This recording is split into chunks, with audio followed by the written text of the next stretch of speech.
안녕하세요. 저는 친정언니와 미용 일을 하고 있는 여성입니다. 애틋한 딸 한 명을 두고 있는 엄마이기도 하고요. 친구가 소개해줘서 이 사연 채널을 알게 되었답니다. 적적하게 지내는 가운데 큰 힘이 되어주더군요. 그러면서 옛 기억들이 새록새록 생각나는데 저 역시 굴곡 많은 인생사를 살아왔던지라 많이 공감도 되고 힘을 얻기도 했답니다. 우선은 친정언니가 제보하라 용기 주어 이 사연글을 적어보게 되었답니다. 끝까지 들어주시면 감사하겠습니다. 저는 어렸을 적 가난한 친정에서 자랐습니다. 우리 때의 가난이라 사실 다들 고만고만한 형편이긴 했지만 저희 집은 조금 더 특수한 경우였던 것 같습니다.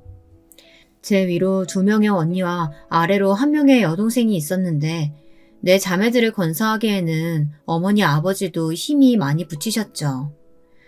게다가 여자가 4명인 집이라니 아마도 예상하셨겠지만 저희 어머니는 아들을 낳기 위해 계속 임신을 하고 애를 낳다가 결국 저를 가지고는 포기하신 경우였습니다. 그 바람에 저희 친할머니, 그러니까 시어머니로부터 저희 어머니는 참으로 많은 구박을 견디며 사셨더랬죠. 그 시대에 여자가 시집살이 하는 건 당연하게 취급되는 일이긴 했어도 저희 친할머니는 공포의 대상 그 자체였습니다. 친할머니는 저희 어머니에게도 부직갱이를 쳐들거나 국자로 등을 내리치는 행위들을 아무렇지 않게 하셨어요. 저희들에게도 마찬가지였습니다. 특히 가장 막내였던 제가 여자라는 걸 알게 된 후엔 그 노여움이 더욱 커지셔선 거의 집안의 폭군과 다름없었답니다. 그 분노의 화살이 다 제게로 옮겨진 건 말할 필요도 없는 사실이고요. 계집애가 뭘 그리 행동이 굼뜬 거야? 내가 저기 밥상 가져오라고 했냐 안 했냐? 너 네 할미 말 귀담아 안 듣냐? 귓구멍이 막힌 게야? 죄송해요 할머니. 얼른 가져올게요. 밥상 가져오고 네 할아버지 물 갖다 드리고 다 하고선 시장에 네 언니들이랑 심부름 가야 한다고. 몇 번을 말했냐. 계집애로 태어난 것도 밉상인데 하늘질 때까지 마음에 안 들어서는 원. 아유, 애미야, 자식 교육 너 똑바로 시켜. 네 딸년들 똑바로 교육시키라고. 안 그럼 내가 아주 혼쭐을 내줄 거야. 어린 시절 제게 친할머니의 존재는 사실상 제발 없어졌으면 하는 그런 존재였습니다. 나쁜 생각이라는 것을 알면서도 그렇게 바라고 있었죠. 이런 제 마음을 아는지 어머니께서는 저를 특히 더 어르고 달래며 이렇게 말씀하시곤 했죠. 미선아, 다 지나갈 거야. 할머니도 너희가 밉고 싫어서 그런 게 아니고 엄마가 마음에 안 드니까 그래서 괜히 너희들한테도 화풀이 하는 거야. 다 엄마 탓이니까 너무 할머니 원망하지 말렴. 알았지? 엄마, 그게 무슨 말이야? 난 무슨 말인지 모르겠어. 도대체 모르겠다고. 왜 아빠는 엄마를 할머니한테서 보호해주지 않는 거야? 엄마는 왜 툭하면 할머니한테 싫은 소리 들어야 하는 거냐고. 우리는 왜 툭하면 종아리를 얻어맞아야 되는지 다 모르겠다고. 나 이 집 싫어. 정말 너무 싫어서 이젠 지긋지긋해. 제가 한 맺힌 말을 하며 소리를 내면 어머니는 그런 저를 껴안고 한참을 엉엉 우셨습니다. 마치 할머니 앞에선 울지 못한 울음을 막내딸을 껴안고 원 없이 운다는 듯 참으로 서럽게 우셨어요. 그 울음소리가 너무 가슴이 아파 지금도 가끔씩 그날의 장면을 떠올리곤 합니다. 저희 친정언니들 역시 저처럼 모두 할머니를 증오하고 하루빨리 집에서 나갈 날만을 기다리곤 했는데 그것을 가장 먼저 이뤄낸 건 첫째 언니였습니다. 나이가 가장 많기도 했고 첫째 언니는 공부머리가 별로 없었지만 손기술은 좋아서 미용실에 취직하고 싶다고 줄곧 말해왔었거든요. 언니는 자기 몸처럼 자그마한 짐가방을 들고 여자면 당연히 집안일을 도우라는 할머니의 만류를 뿌리친 채 집을 떠났습니다. 그리고 기차역 앞에서 제 어깨를 붙들며 이리 말했죠. 미선아, 내가 너는 참 아꼈던 거 알지? 물론 다른 가족들도 다 아꼈지만 미선이 우리 막내 동생만큼은 가장 잘 됐으면 좋겠어. 언니가 서울에서 일자리 구해서 미리 자리 잡아놓을게. 그러니까 성인 되면 언니 있는 곳으로 와. 알았지? 응, 알았어, 언니. 약속 지켜. 꼭. 첫째 언니의 그 말은 제게 바닷속 어둠을 밝히는 등대와 같았습니다. 순간 머릿속 전구가 번뜩 켜지는 게 느껴졌어요. 당시엔 고작 13밖에 안 된 계집애의 생각일 뿐이었지만 저는 정말로 성인이 되기도 전 길을 떠났습니다. 첫째 언니가 있는 곳으로요. 제가 생각보다 이르게 길을 떠나게 된 데는 한 사건이 있었는데요. 바로 어느 날 여느 때처럼 시어머니의 모진 소리를 들어가며 밥을 차리고 있던 어머니가 그대로 부엌에서 쓰러져 병원으로 이송된 것이에요. 어머니는 병원으로 실려가는 동안에도 저희 언니들과 제 이름을 번갈아 부르시며 의식을 차리려 애쓰셨어요. 저는 왠지 모를 불길한 기분에 눈물만 뚝뚝 떨구었고요. 언니들도 모두 어찌할 바를 모르고 울고만 있는데 단 한 분 할머니만 소름 끼치도록 차분한 상태였습니다. 애석하게도 이미 병원에 도착했을 때 어머니는 손을 쓸 수 없는 상태였고 저희 딸들을 부르짖던 어머니의 그 외침은 유언이 되고 말았습니다. 그런데도 할머니는 여전히 그 상황에서마저도 독하게 구시더군요. 아니, 지금 생각해도 그건 차마 사람이 해서는 안 되는 말이었어요.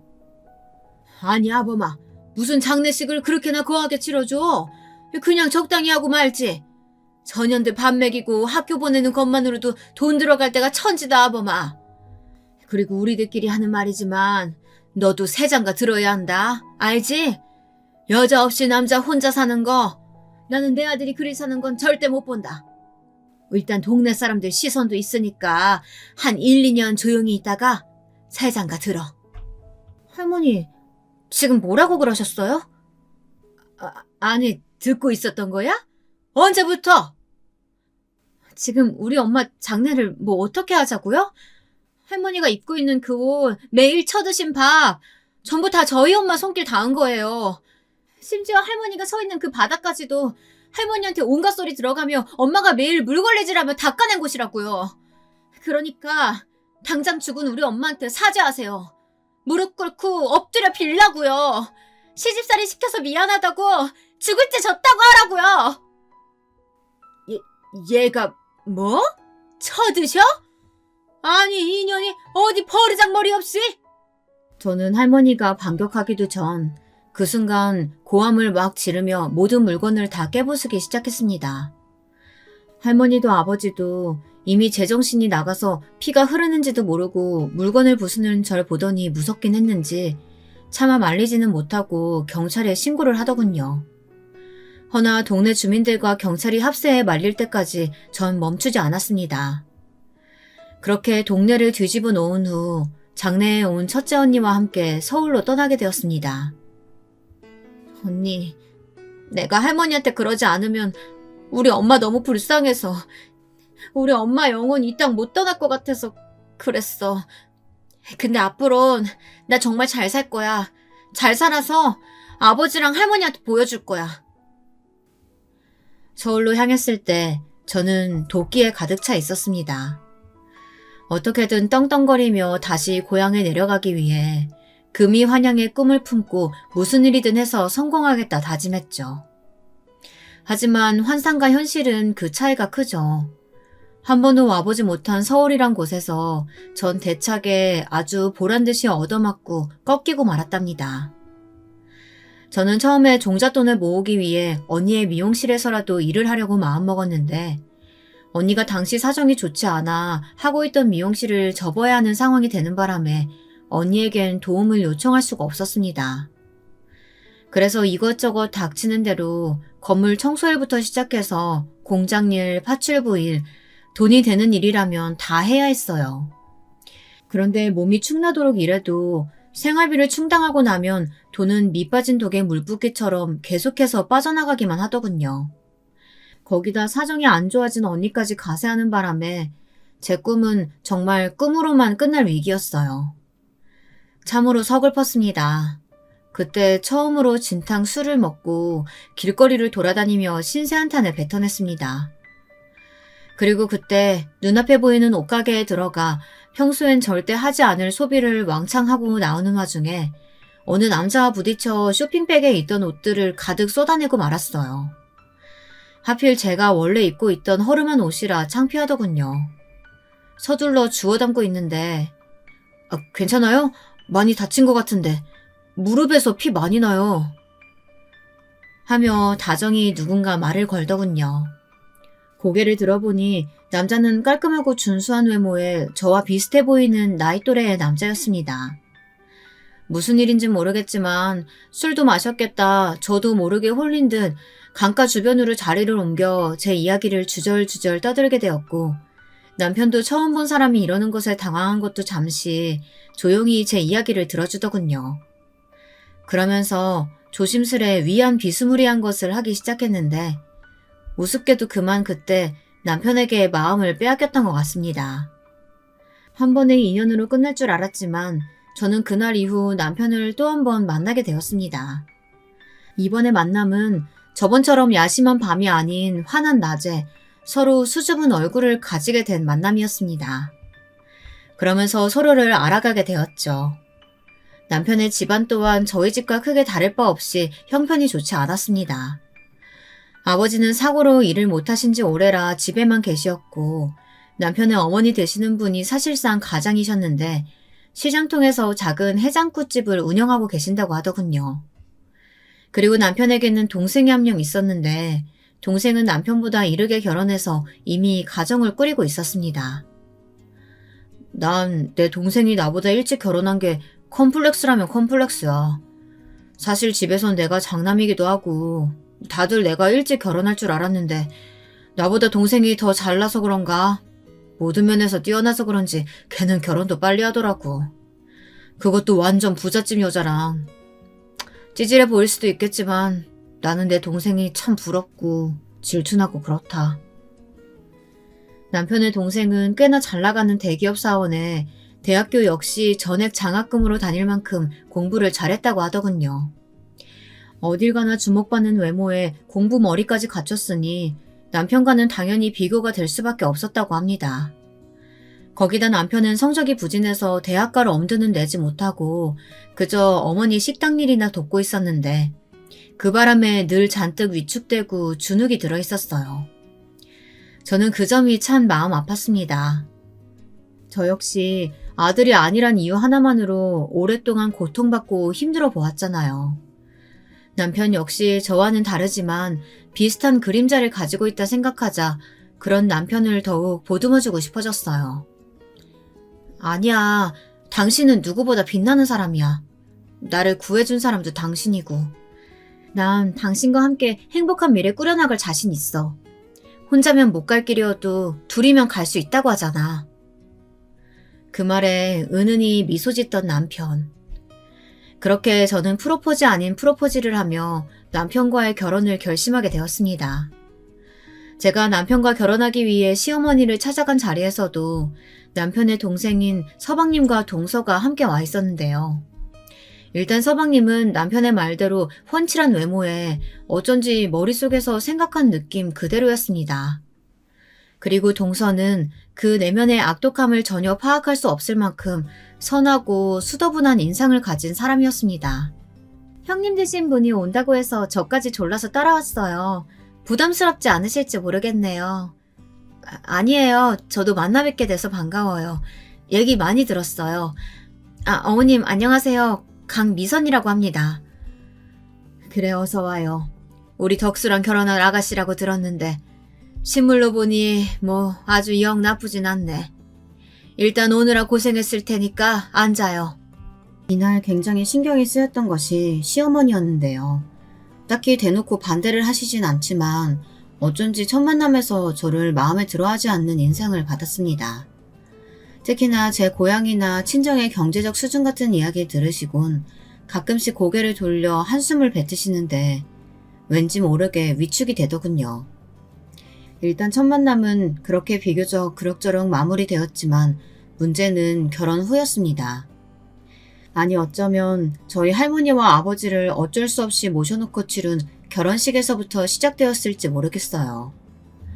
결혼 후 시어머니가 틈만 나면 둘째 동서가 이걸 사줬네 저걸 사줬네 하며 자랑을 하시더군요. 처음엔 크게 귀담아 듣지 않으려고 했지만 어쩐지 그 말엔 저에게도 뭔가를 요구하시는 것 같아 조금 불편해지기 시작했습니다. 남편에게 혹시나 해서 물어봤는데 남편은 아예 이해조차 하지 못했고요. 제가 너무 예민하게 느끼는 건가 싶었는데 그 정도는 분명 지나칠 때가 있었어요. 가령 동서는 신혼여행 때 이 정도의 어마어마한 선물을 준비했는데 너는 지갑을 사온 거냐 하는 말이라던가 자기 취향이 아니라 올해는 못 쓰겠다는 말이라든지 그런 것들이요. 왜 효도의 기준이 꼭 돈이 되어야 하는지 내심 답답하고 섭섭했죠. 아무리 그래도 내가 손윗 사람인데 대우까진 바라진 않았어도 조금만 다정히 대해주시지. 동서와 날 대하는 온도 차이가 너무 많이 나는 것 같아. 소갈이 하는 거 말곤 할 수 없는 게 없던 나날들이었습니다. 그러다 어느 날엔 어머니 생신이라서 평소 가장 좋아하시는 컬러인 하얀색 가방을 준비해 갔는데요. 생각했던 반응과는 너무 다른 반응이 나와서 당황스러웠습니다. 아이고, 가방이 뭔 하얀색이냐? 어머님이 저번에 갖고 싶다고 하셔서 사왔는데 별로세요? 그랬나? 근데 아무래도 하얀색은 때가 너무 많이 타서 들고 다니진 못하겠구나. 반품하기도 그렇고 참 돈 아깝네. 너는 센스 좀 키워야겠다. 그 센스는 우리 예쁜 둘째 아가한테 배워라. 손 아랫사람이지만 배울 건 좀 배워야지. 그나저나 둘째 아가는 뭐 먹고 싶은 거 없니? 저번에 내가 해준 갈비찜 맛있다고 했지? 아무래도 너 온다고 해서 그것 좀 해놨어. 가져가라. 사돈 어른도 좀 챙겨드리고. 감사합니다, 어머님. 제 생각까지 다 해주시고. 근데 어머님, 이 하얀색 가방 어머님이랑 아주 잘 어울릴 것 같은데요? 다시 한번 매보세요. 여보 봐봐. 이쁘지 않아? 어머님, 제가 저번에 선물해드린 옷이랑 매면 더 멋스러울 것 같아요. 어머, 그래? 우리 둘째 아기가 이쁘다고 하니까 이쁜 거지 뭐. 알았다. 고맙구나. 동서의 말에 바로 얼굴이 바뀌어 그러냐며 하시는 시어머니. 남편 역시 이를 보고 무슨 생각이 들었는지 약간 표정이 굳어졌습니다. 근데 또 티를 내긴 뭐했는지 넘어가더군요. 비참해진 건 저 한 사람뿐이었어요. 시아버지도 서방님도 모두 제가 겪을 감정에 대해선 아무도 생각지 않더라고요. 다만 이 시기에 제게 그나마 힘이 되어주셨던 분이 있었으니 바로 가정부 아주머니셨습니다. 동서가 시어머니를 위해 고용한 분이셨는데 제가 속상해하는 기색이면 저에게 다가와 과일 같은 것을 내어주시며 조용히 위로해 주시더군요. 아까 많이 속상했죠? 먹고 힘내요. 많은 단어는 아니었지만 그 말로도 충분히 위안이 되었습니다. 그리고 또 한 사람이 있었으니 예상 외로 동서였습니다. 동서는 눈치가 빠른 사람이었어요.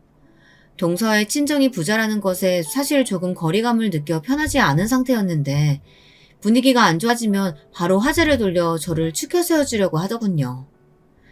그 노력이 보이니 저도 조금씩 동서가 다르게 보였습니다. 게다가 어느 날은 제가 생각지 못한 이벤트까지 준비했더라고요. 남편에게도 못 받아본 이벤트를 말입니다. 너 우리 둘째 아가가 사준 이 가방 봤니? 내가 이미 자랑했나? 너도 이 가방 어디 건지 알지? 백화점에서만 살 수 있는 물건이야. 하기야 아무리 총구석에서 자란 너라도 알 건 알겠지.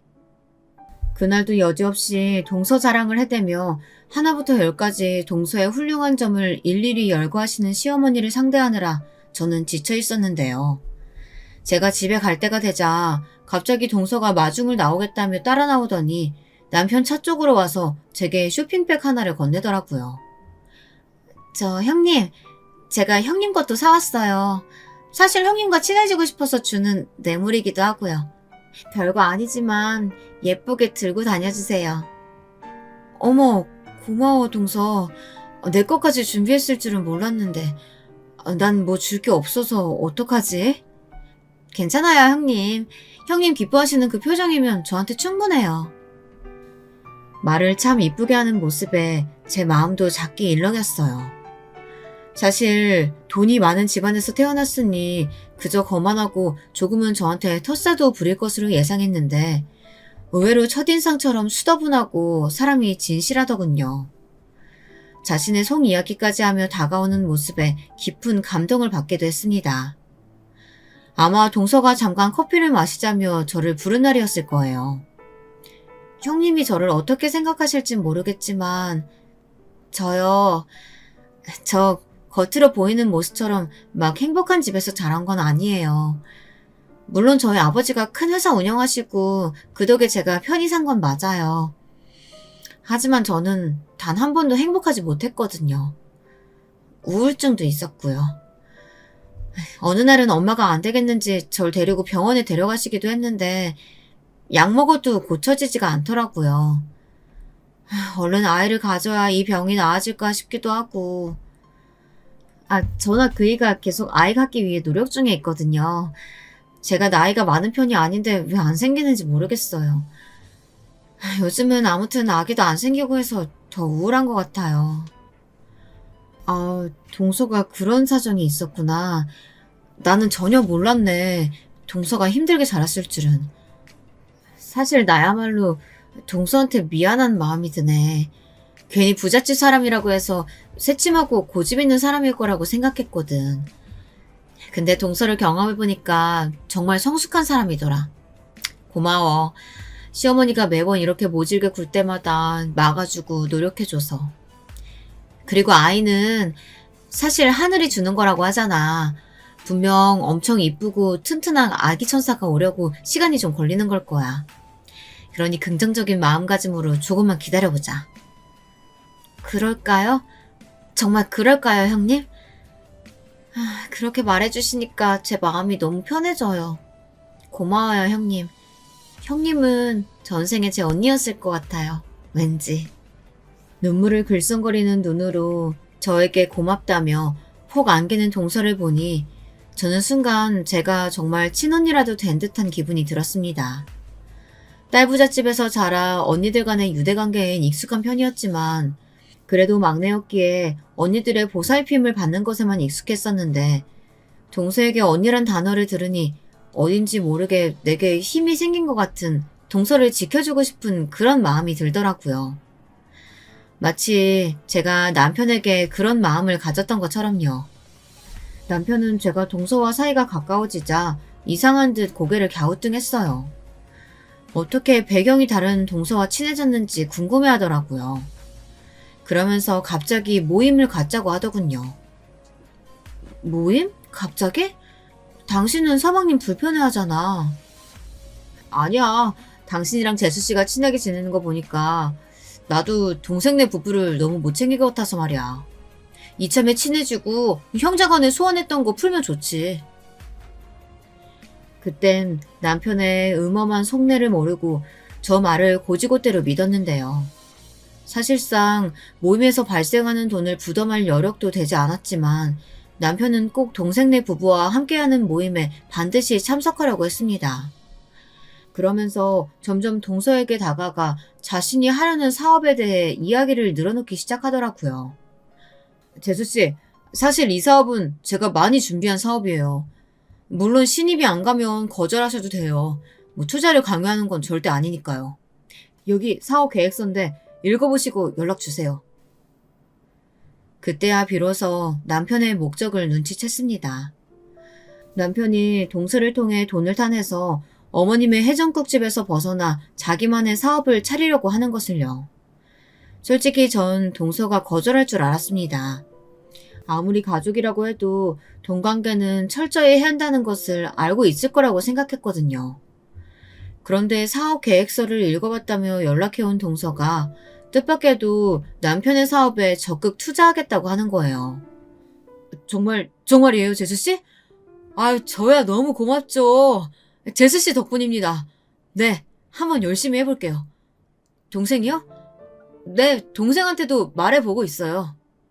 저는 내심 동서의 결정에 놀라기도 하고 혹여나 가족관계가 돈 문제 때문에 어그러질까봐 걱정도 되었지만 동서 스스로가 신중하게 내린 결정이라고 하는 말에 달리 할 말이 없었습니다. 게다가 서방님도 회사를 그만두고 이 사업에 끼기로 하면서 어쩐지 남편이 구상한 사업은 점점 더 박차를 가해져 갔습니다. 사실 해장국 집에서만 일할 줄 알지 사업할 성향의 사람은 아니라고 생각했는데 남편은 예상 외였어요. 한번 길을 트더니 누가 막을 새도 없이 정신없이 앞만 보고 돌진하더라고요. 매일이 야근에 주말 출근까지 불사하곤 했지만 그럼에도 열심히 자신의 일에 매진하여 어떻게든 성과를 내려고 하는 모습이 나쁘게 보이진 않았습니다. 서방님에게 그간 느껴왔던 열등감을 이렇게 결과로 바꿔보려고 하는 것인가 이런 생각이 들었죠. 다만 불편한 것이 있었다면 남편이 동서에게 쩔쩔 못 매고 온갖 아부를 한다는 것이었어요. 동서는 은근히 그것을 즐기고 있는 것 같기도 했고요. 제겐 여전히 잘해주는 동서였지만 남편이 아랫사람을 자처할 때 그대로 두고 보기만 한다는 점이 마음에 들지 않았습니다. 아, 재수씨, 그 향수요? 제가 지금 당장 사갈게요. 그거 한정판인데 마침 딱 하나 남았더라고요. 네, 걱정하지 마세요. 재수씨한테 어울릴 것 같아요. 네, 그럼 아주버님 부탁드려요. 보면서 그 모습이 참 짠하면서도 불편했습니다. 오로지 성공만을 위해 아부하는 남편. 과연 내가 선택한 사람이 이런 사람이었던가 그런 실망감도 들었죠. 그러던 중 인생에서 가장 행복한 기쁨을 만끽할 수 있는 일이 생겼는데요. 이 일로 인해 그렇게나 사이 좋았던 동서와는 거의 전쟁 같은 사건이 벌어지게 되었답니다. 제게 소중한 아기 천사가 찾아온 것이었어요. 남편이 워낙 바빠서 노력할 틈도 없었는데 다행히 늦지 않게 적당할 때 찾아와 준 아기 천사가 너무나 고마웠습니다. 저는 이 소식을 당연히 시댁에 알렸고 어느 정도 축하를 받을 거라고 여겼습니다. 그런데 시댁 식구들의 반응이 말로 표현할 수 없을 정도로 섭섭했습니다. 일단 시어머니는 뭐? 애를 뱄다고? 아이고 좋은 일이네. 장가는 늦게 갔어도 애는 일찍 만들어 왔구나. 장하다 우리 장남. 하지며 제가 아닌 남편만을 칭찬했고요. 시아버지 역시 딸인지 아들인지부터 꼭 알아오라고 당부하셨습니다. 첫애는 반드시 아들이어야 한다는 말씀을 덧붙이시면서요. 첫애가 왜 꼭 아들이어야 하는지 가뜩이나 그걸로 인해 평생 상처를 받아온 마당에 저는 대차게 묻고 싶었지만 차마 대거리까지 하진 못하고 전화를 끊었습니다. 거기다 여기서 더 충격적인 반응이 있었으니 동서와 서방님네 쪽이었어요. 그 중에서도 동서 쪽이었는데요. 사실 동서에게 이야기하기 전엔 많이 망설여지긴 했습니다. 아무래도 동서는 무려 5년 동안 아기를 기다려왔는데 생기지 않아 힘들어했고 가뜩이나 요즘 우울한 표정들이 보여 마음이 안 좋았거든요. 저 동서 전할 말이 있는데 사실 나 아기 가졌어. 동서한텐 조금 미안하네. 동서가 요즘 마음고생 많은 거 아는데. 네? 형님이 아기를 가졌다고요? 제가 아니고 형님이요? 말도 안 돼. 동서 반응이 왜 그래? 말도 안 된다니. 이만 끊을게요. 전화할 기분 아니에요. 사실 개인 감정으로 기분이 좋지 않을 순 있어도 겉으로 티내지 않고 축하해 줄 줄 알았습니다. 적어도 저와 동서 간에 우정이 존재한다고 생각했으니까요. 그런데 동서는 아니었나 봅니다. 표독스러운 행보를 이어가는데 날이 갈수록 기가 차더군요. 제가 임신한 후 입덧이 너무 심해서 명절에 못 간 날이 있었는데요. 그날 저녁 갑자기 저희 집 문을 쾅쾅 두들기더니 잔뜩 술에 취해 와서 이러더군요. 형님 때문에 제가 얼마나 고생했는지 알아요? 도대체 그깟 애밴 게 뭐 유세라고 명절에 안 와요. 형님, 주제 파악 좀 하세요. 없이 왔으면 그런 거라도 해야 며느리 도리예요. 뭐 도리? 아니 갑작스럽게 연락도 없이 쳐들어와서 이게 무슨 행동이야. 동서야말로 예의 갖춰. 내가 무슨 유세를 떤다고 해. 입덧으로 아무것도 못 먹는 사람한테 와서 그게 할 말이야? 난 며느리 도리 못 지킨 거 없어. 동서나 행동 똑바로 해. 아무리 생각해도 화가 가라앉질 않았습니다. 제가 먼저 임신한 것에 질투를 느끼고 시샘을 할 수는 있겠지만 그걸 저런 방식으로 티내는 건 아이도 안 할 유치한 행동이었으니까요. 이후 어쩌다 들른 시댁에서도 동서와 제가 모인 자리에서 싸늘한 기류만이 흘렀습니다. 시어머니와 시아버지도 대강 어찌된 일인지 아는 눈치였고 결코 중간에서 동서를 나무라거나 할 생각은 안 하시더군요.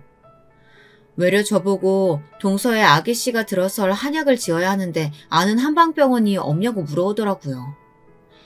뱃속에 작게 태동이 느껴지는 아이에 대해선 전혀 묻지도 않으시고 말입니다. 저는 시부모님의 그런 태도가 섭섭했습니다. 동서와 저를 놓고 하는 시부모님의 비교야 이미 겪어올 대로 겪어와 익숙해졌다고 생각했건만 이런 식으로 상처를 입게 되니 또 새로운 상처가 느껴질 만큼 가슴이 아프더라고요. 그래, 너야 순풍순풍 잘 났겠지. 근데 난 우리 둘째 아기가 걱정이다. 너도 알겠지만 걔가 마음이 오중이 어리니? 아마 너가 임신하고 속 쓰려 죽을 건데 네가 손윗사람이라 말도 제대로 못하고 말이야. 너 행여나 둘째 앞에서 임신했다고 잘난 척하거나 애 얘기로 사람 속 들쑤시지 말아라. 알겠니? 어머님, 제가 왜 그러겠어요. 그리고 동서 말 못하진 않던데요. 저번에 저한텐 명절날 안 왔다고 아닌 밤중에 집까지 찾아와서 한바탕 소리 지르고 갔어요. 저나 남편이나 그 뒤처리 감당하느라 너무 힘들었고요. 어? 그날은 너도 없는 마당이라 왜 시켰는데? 아니 그래, 둘째 애가 아무튼 그 정도로 마음이 힘들다는 거야. 원래 사람이 마음이 힘들면 무슨 말이든 하는 법이야. 몸보다 더 고치기 힘든 게 마음의 병이라는데 우리 둘째 아가가 워낙 병약하다 보니까 그런 거야. 네가 이해하고 더 마음 넓게 써라. 그게 손윗사람이야. 그래, 네 시애미 말이 맞다. 그나저나 너는 딸이라고 했다고? 아이고, 암탉이 울면 집안이 망한다던데. 아휴, 마음에 드는 구석이 어째 하나도 없구나. 그러던 어느 날은 시어머니와 시아버지가 번갈아가며 제게 공격을 퍼부으시는데 멀뚱히 앉아 그걸 지켜보고 있는 남편에게까지 너무나도 화가 나버리고 말았습니다. 도대체 임신한 것이 뭐 그리 잘못이고 죄라고 이런 이야기를 듣고 있어야 할까요? 동서 눈치 보기 바쁘고 비위 맞추기 바쁜 시댁 식구들의 모습에 환멸이 느껴지는 순간이었습니다. 당신 왜 아까 시부모님한테 아무 말도 못했어? 당신 동서한테 투자받은 돈 때문에 그래? 그래서 말도 못하고 내가 그렇게 무참히 짓밟히는 동안 입 다물고 있었던 거야? 그런 거냐고! 아니 그게 아니고 넌 네가 너무 예민하다고 생각 안 하냐? 아니 재수씨가 마음 좀 상해서 그런 말 할 수도 있는 거지 뭘 그걸 가지고 우리 엄마 아빠한테까지 고스란히 일러바치고 있냐? 너도 유치해. 재수씨 욕할 게 아니라고. 게다가 남편은 대놓고 동서 편을 드는데 남의 편인지 남편인지 분간이 가지 않더라고요. 저는 임신한 것도 있고 그냥 남편 보고 사무실에서 자고 오던지 마음대로 하라고 했습니다. 남편의 얼굴을 보면 동서가 떠오를 거고 그럼 시댁 식구들이 연달아 떠올라서 너무 마음이 괴로워질 것 같았거든요. 저는 차라리 태교에 집중하자고 생각하며 시댁과는 거의 연을 끊다시피 한 상태로 살았습니다.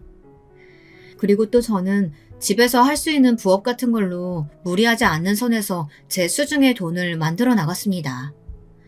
남편에겐 어느 정도 마음을 풀긴 했지만 깊은 속내엔 경제적인 부분을 남편에게 기대하는 것이 싫었기 때문이죠. 그러던 중 첫애를 낳고 얼마 되지 않아 친정 언니로부터 연락이 왔습니다. 언니가 미용실을 다시 오픈했다면서 같이 일해보지 않겠느냐고 연락이 왔더라고요. 사실 그때는 육아가 바빠 그럴 여력이 없었기에 거절했지만 언니에게 반드시 꼭 미용 일을 배워서 언니를 돕고 싶다고 말해놓았습니다. 왜인지 그 길이 꼭 저와 잘 맞을 것 같았거든요. 물론 제가 첫애를 낳았을 때 동서건 시댁 사람들이건 저에게 딱히 크게 축하의 말은 건네지 않았습니다. 동서는 아예 얼굴 자체를 비치지 않았고 시어머니는 저와 아기를 한번 보고는 쓱 가버리셨죠. 시아버지는 아들이었다면 더 좋았을 텐데 라는 말을 구태여하며 가뜩이나 몸이 성취하는 상태의 저에게 상처를 주셨답니다. 어른들은 그놈의 아들이 뭐 그리 대단하다고 아들 타령을 해대는 걸까요? 정작 본인 아들들이 뭐 그리 대단한 역할들을 한다고 말이죠. 그럴수록 저는 우리 딸을 더 잘 키워내리라고 이악 물고 다짐했습니다. 다만 당시 한 가지 걱정되는 일이 있었다면 남편과 서방님이 함께 시작한 사업이 갑자기 내리막길을 걷기 시작했습니다. 진행하던 사업에 큰 프로젝트에 문제가 생기고 중요한 거래처가 끊기는 바람에 입지가 위태로워진 것이죠. 서방님은 재빠르게 발을 빼버렸고 남편 홀로 남았는데 사실 성장하는 회사였지 기반이 자리 잡힌 회사가 아니었어요. 그래서 저는 불안하기도 하고 조바심도 났습니다. 저 하나 굶는 건 상관없었지만 저에겐 지켜야 할 딸이 있었으니까요. 아니야, 어떻게든 일어설 거야. 재수씨가 있잖아. 재수씨가 도움 준댔어. 남편은 그 후로 동서에게 더 집착하며 아부를 떨기에 나섰습니다. 같이 있을 때마다 동서의 칭찬에 동서를 여왕처럼 모시는데 그 모습이 너무 보기 역할 정도였어요. 제 딸 생일보다 동서 생일이 우선이었다면 믿으시겠어요? 그리고 전 혹시 모를 상황에 대비해 딸이 어느 정도 크고 난 후엔 언니의 미용실에 들어가 일을 시작했습니다. 미용 일을 처음 배워보는 것이었기 때문에 아주 많은 연습이 필요했습니다. 얘, 너 감각이 없다. 나는 미선이 너가 이쪽으로는 빠릿빠릿할 줄 알았는데 말이야. 너 이러다간 손님 못 잡겠어. 얼른 더 연습해. 언니가 한 번씩 이렇게 엄하게 혼낼 때면 새삼 더 긴장돼서 열심히 미용 가위를 들고 연습을 하게 되더군요. 가끔은 딸아이를 데리고 미용실에 갈 때도 있었는데 딸아이는 그런 제 모습을 보고 뭐가 뭔지도 모르며 방실방실 웃기도 했습니다. 손님들도 그런 딸아이를 좋아했고요. 그러던 중 미용실에서 뜻하지 않은 사람을 만나게 되었습니다. 저희 시댁에서 일하는 가정부 아주머니요. 이런저런 이야기를 나누게 되었는데 푸근하신 성품이신 건 알았지만 막상 이야기를 나눠보니 더 사람이 좋으시더라고요. 나도 사모님이 열내실 때마다 얼마나 간이 떨어질 것 같은지 몰라요. 별것도 아닌 걸로 버럭버럭 말이야. 그리고 이런 말 좀 그렇지만 큰 사모님한테 너무하신 것 같더라고. 작은 사모님한테는 납작 엎드리듯 유순하게 굴면서. 사람이 어쩜 그래요? 내가 다 분통 터져 죽는 줄 알았어요. 이해해 주셔서 감사해요. 이런 말 들으니까 괜히 뭉클해지네요. 시댁에서 유일한 편이나 다름없던 가정부 아주머니와 터놓고 속 이야기를 하니 괜히 울컥하면서도 마음이 뭉근해지는 것 같았습니다. 그러다 아주머님께서 혹여나 아이 맡길 곳이 딱히 없으면 저녁 때는 시간이 되니 그때 부탁해도 된다고 하더라고요. 나는 자식들이 다 지방에 있고 저녁에 별로 할 게 없어서 적적해요. 그냥 믿고 애 맡겨주시면 잘 돌봐드릴게요. 돈은 적게 주셔도 상관없어요. 사실 남편 돈을 써가면서 시터를 고용하기 애매한 저녁엔 딸아이를 미용실에 데려오곤 했는데요. 그럴 수만 있다면 더 안심이 되고 우리 딸을 위해서도 더 좋을 것 같았어요. 거기다 적은 돈으로 봐주신다고 하니 너무나 감사할 따름이었습니다. 그렇게 저는 딸아이를 아주머니에게 맡기곤 미용실 연습에 박차를 가했죠. 다행히 실력은 빠르게 향상되어 갔습니다. 그러던 어느 날 여느 때와 같이 미용실에서 머리카락을 치우다 우연히 길을 지나던 동서를 보고 말았어요. 눈이 마주치진 않았지만 먼저 인사를 해야 하나 말아야 하나 순간 고민이 되었네요. 우리 둘 사이에 무수히 많은 일들이 있긴 했었지만 동서가 그런 행동을 한 이유가 단순히 질투심에 사로잡혀 그랬다는 것을 모르지 않았기에 만약에라도 나한테 사과를 한다면 그냥 눈 감고 용서해줄까 이런 생각이 들기도 했던 것 같습니다. 그래서 제가 먼저 나서서 동서를 부르게 되었는데요. 저는 아직도 그때 동서의 눈길, 행동, 말투 이 하나하나 다 잊지 못할 것 같습니다. 친구들과 함께 있던 동서가 저와 눈이 마주치더니 아주 무섭도록 노려보는데 마치 그 눈빛엔 살기가 어려 있었어요. 네, 형님. 오랜만이네요. 그래. 명절날도 우리가 따로따로 시댁에 가니까 이렇게 마주친 건 참 오랜만이네. 그래도 남편 통해서 소식은 듣고 있었어. 그러세요?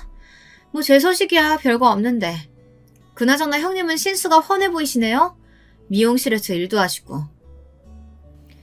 그제야 저는 제가 입고 있던 옷 위에 떨어진 손님들의 머리카락 뭉치들을 보게 되었습니다.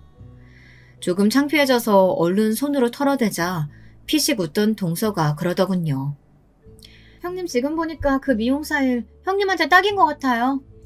배운 거 없고 가진 거 없음. 그런 손기술이라도 배워야 하잖아요. 잘 됐네요. 뭐? 지금 뭐라고 했어? 맞는 말 한 건데 뭐 찔리세요? 아 맞다. 그리고 아주버님한테 제가 부탁한 아침 식사 제때 가져와 달라고 말 좀 해주실래요? 내일은 중요한 약속이 있어서요. 그럼 가게 번창하세요. 저 바빠서 이만 가볼게요.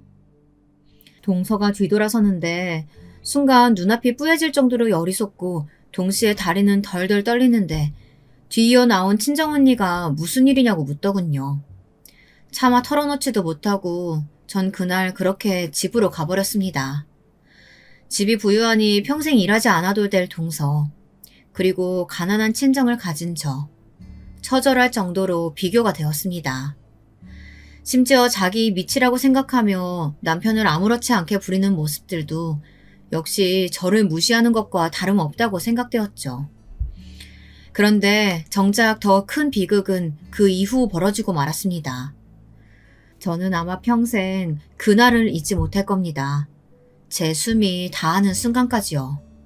그리고 그 여자를 미워할 겁니다. 비극은 제가 또 아이를 가지면서 시작되었습니다. 남편은 무조건 낳자는 주의였고 저도 생명은 귀하다고 늘 생각했기에 낳아서 잘 기르자고 다짐했어요. 역시나 남편은 저희의 둘째 아이 소식을 시댁에 알렸고 이때 전 당연히 동서에겐 따로 연락하지 않았는데요. 시댁에서 의외의 소식이 들려왔습니다. 갑자기 저희 소식을 듣고 그럼 축하 파티라도 하자며 주말에 오라고 하시더라고요. 첫애를 배웠을 때도 그런 축하는 없었는데 조금 얼떨떨했습니다. 일단 불러주시니 최대한 감사한 마음으로 향했는데요. 시댁에 들어서자마자 저는 그대로 기겁할 뻔했답니다. 먼저 제 순진함에 한탄했고 둘째론 저를 부른 이유를 짐작할 수 있겠더라고요. 그래 첫째 왔니? 예, 너 여기 마늘부터 좀 다지고 있어라. 뭐해 얼른 다지지 않고 곧 둘째 아가 온다니까 얼른 다져라. 오늘은 가정부 아주머니도 안 나오신다니까 네가 꼭 도와야 한다. 어머님 오늘 제 임신 축하 파티 겸 한 끼 하는 거 아니었나요? 그래 근데 그게 왜? 너 설마 놀고 먹을 생각이니? 일하지 않는 자 먹을 자격도 없다 이런 말 못 들어봤어? 군뱅이처럼 굴지 말고 얼른 손 놀려. 네 귀한 동서 먹일 갈비찜부터 시작해. 참 기가 차서 임시 축하 파티 하잔 말을 고지고대로 믿다니. 너도 참 연치가 없구나. 그리고 네 시아버지가 놓으면 담배 심부름 시킨다고 기다리고 있으니까 요리 끝나면 방으로 가봐라. 황당해서 비닐장갑도 끼지 못한 채 시어머니를 쳐다보고 있었는데 그때 뒤에선 띵동 문소리가 열리더군요. 그러면서 누군가 들어오는데 동서였습니다. 얼마 전 제게 모욕적인 언사를 일삼았던 동서의 얼굴이 불현듯 스치며 기분이 더더욱이나 불쾌해졌습니다. 이건 아니다 싶었죠. 저는 그대로 나갈 채비를 하기 위해 가방을 챙기러 갔습니다. 근데 이번엔 동서가 신경을 긁더라고요. 어머 형님 어디 가세요? 어머님이 형님께서 저 좋아하는 갈비찜 해주신다고 해서 좀 일찍 왔는데요. 형님 요리 솜씨 좋으시죠? 뭐 어머니만큼은 아니겠지만 기대하고 있을게요. 동서, 나 여기 요리하러 온 거 아니고 축하받으러 온 거야. 근데 내 생각하고는 조금 다른 그림이어서 당황스럽네. 어머님, 저 가볼게요. 임신 초기라 조심해야 할 것 같아서요.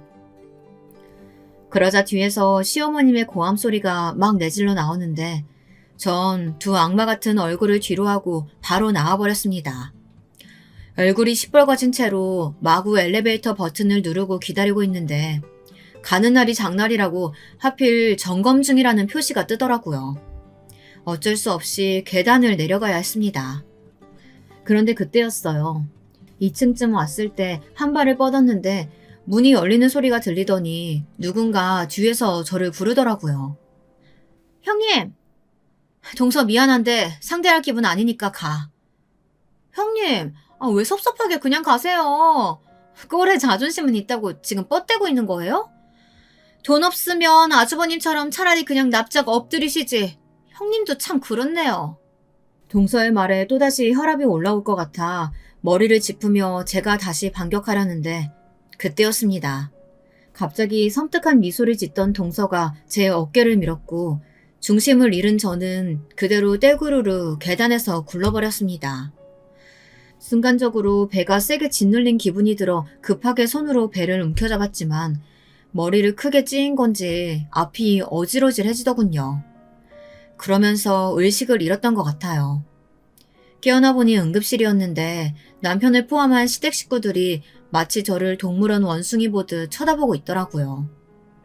게다가 이어지는 의사 선생님의 말씀은 너무나 충격적이어서 차라리 기억을 잊어버리고 싶을 정도였습니다.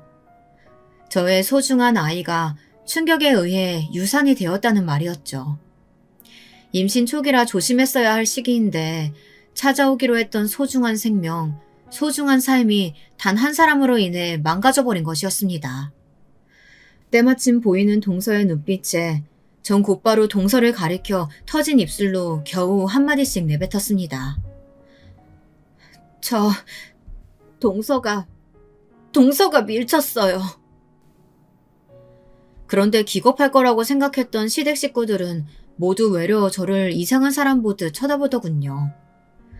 아마 살면서 그런 가해는 처음 당해봤던 것 같아요. 그렇게까지 억울한 상황에 몰려 처절하게 눈물을 흘릴 수밖에 없던 상황은 살다 처음 겪어보는 일이었습니다. 아가, 너 머리를 심하게 다쳤구나. 무슨 이 천사 같은 동서가 너를 밀었다고 그러는 거야. 어머 얘, 뇌 검사 좀 해봐야겠다. 가뜩이나 미용일 배운다는 애가 머리까지 나빠서야 되겠니? 그러니까요 형수님. 너무하시네요. 아무리 저희 와이프한테 억하심정이 있으셨다고 해도 그렇지 어떻게 저 와이프를 이런 일에 의심하실 수가 있어요? 그러니까요. 형님, 제가 그랬다는 증거 있으세요? 동서가 악마 같은 미소를 띠며 부들부들 떠는 제 손을 붙잡는데 구역질이 나올 것 같았습니다. 이 가운데 꿀먹은 벙어리 마냥 가만히 있는 남편도 마찬가지였어요. 남편은 이미 알고 있는 눈치였습니다. 제가 동서에 대해 한두 번 험담을 했던 것도 아니고 동서의 진면목에 대해선 남편도 알 만큼 알고 있을 테니까요. 하지만 돈이란 것이 참 더럽고 무서운 것인가 봅니다. 당신이 머리를 많이 다쳤나 봐. 재수씨 목소리 들었다고? 혹시 다른 사람 목소리랑 착각한 거 아닐까? 어떻게 을씨까지 이른 마당에 재수씨 목소리라고 확신할 수가 있어. 당신이 잘못 들은 걸 거야. 일단 푹 쉬어. 아기도 이랬으니까 몸도 많이 아플 텐데. 그 순간 제 속에 감당할 수 없는 불길이 치솟았는데요. 저를 두고 우르르 나가버리는 시댁 식구들과 남편을 보며 혀라도 깨물어 거짓말을 하지 않았다는 것을 알리고 싶은 심정이었습니다. 하지만 비상계단에 CCTV가 설치되어 있는 것도 아닌데 어떻게 제 말을 입증할 수 있을까요? 아마 동서도 이 점을 노리고 저를 계단에서 밀어버린 거 아닌가 싶습니다. 정말 무서운 사람이었죠. 그 후 제가 친정언니를 소환해 울며불며 이 일을 털어놓자 언니는 저보다 더 버럭 화를 내며 길길이 날뛰었어요. 당장 시댁에 쳐들어가겠다는 걸 일단은 말렸죠. 하지만 저는 언니처럼 화를 낼 기력도 없었습니다. 퇴원할 날이 되자 어느새 제 발은 이미 옥상으로 향하고 있었어요. 병원 옥상이요. 그간 너무 많이 지쳤던 것인지 살 의욕도 없고 밉지만 가족이라 믿었던 사람들이 일제히 저를 배척하는데 마음의 상처가 너무 가혹해서 이대로 눈을 감고 죽고만 싶었습니다. 그런데 참 사람 일이란 게 신기하죠. 제가 문을 열고 한 발을 디디려고 할 때 주머니에 넣어두었던 핸드폰에서 알림이 하나 도착하더라고요. 원래 같았으면 그대로 직진했겠지만 문득 우리 친정언니가 생각나면서 언니에게 유서 비스무리한 말이라도 남겨야겠다는 생각이 들어 핸드폰 메신저를 열었습니다. 하지만 예상치 못한 동영상 하나가 전송되어 있더군요. 의문이 들어 동영상을 재생시켜보니 그건 정말이지 기적 같은 동영상이었습니다. 동서가 저를 미는 장면이 여실히 찍혀있는 그런 장면이었는데요. 구도를 보니 제가 엎어진 계단 바로 아래층 계단에서 찍은 것 같은 영상이었습니다. 발신인을 보니 가정부 아주머니셨어요. 저는 바로 친정언니를 대동해서 경찰서로 향해 이 동영상을 보여주고 동서를 고소하겠다는 법적 의사를 밝혔습니다. 그리고 가정부 아줌마를 만나 자세한 상황을 들어보게 되었는데요. 더 기막힌 사실이 숨겨져 있더라고요. 내가 그날 사모님 댁에 못 가게 됐잖아. 근데 핸드폰을 놔두고 온 게 생각난 거예요. 그래서 나도 늙었나 보다 하고 사모님 댁 계단에 올라가고 있는데 작은 사모님이 또 큰 사모님에게 뭐라고 하는 소리가 들리더라고요. 그때 저도 모르게 힘들어하시던 큰 사모님 생각이 나서 이걸 큰 사모님 남편분에게라도 보여줘야겠다 싶어서 카메라를 켰어요. 근데 세상에 이 일이 일어난 거예요. 굴러떨어져 있는 큰 사모님을 작은 사모님은 한참이나 바라봤어요. 의식을 잃은 것도 알면서도 혼자 웃고 낄낄거리는데 무서울 지경이더라고요. 일단 저도 몸을 숨기긴 했지만 어떻게든 이 사실을 알려야겠다 싶어서 동영상 보낸 거예요. 심지어 아주머니는 저번 날에 동서가 통화로 절 밀어버려 애를 떼버리고 싶다는 말을 한 것도 엿들었다고 합니다. 경찰에도 그대로 증언을 해주셨고요. 덕분에 저는 평생 풀리지 않았을 한을 기어이 풀 수 있었죠.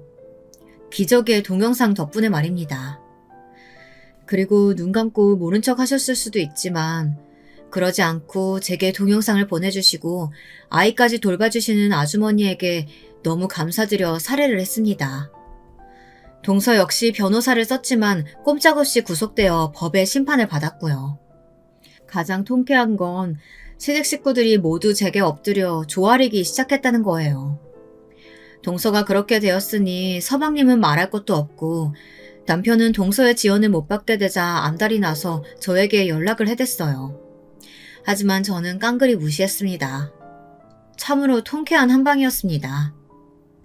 지금까지의 제 삶을 돌이켜봤을 때 이번 사건이 아니었다면 어쩌면 저는 아마 평생 누군가의 노래처럼 목에 줄을 묶인 채 아등바등 살아야 했을지 모릅니다. 하지만 이번 사건을 계기로 하나를 얻어갔어요. 지긋지긋한 결혼 생활을 청산한 것이요. 그것만으로도 저는 만족합니다. 동시에 인간보가 아직 자명하게 존재한다는 사실을 깨달을 수 있었고요. 세상을 전보다 좋은 시선으로 바라보게 되었답니다. 아직은 살만한 세상인 것 같아요.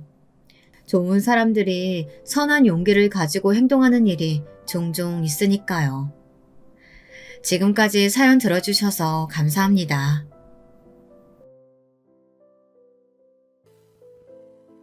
안녕하세요.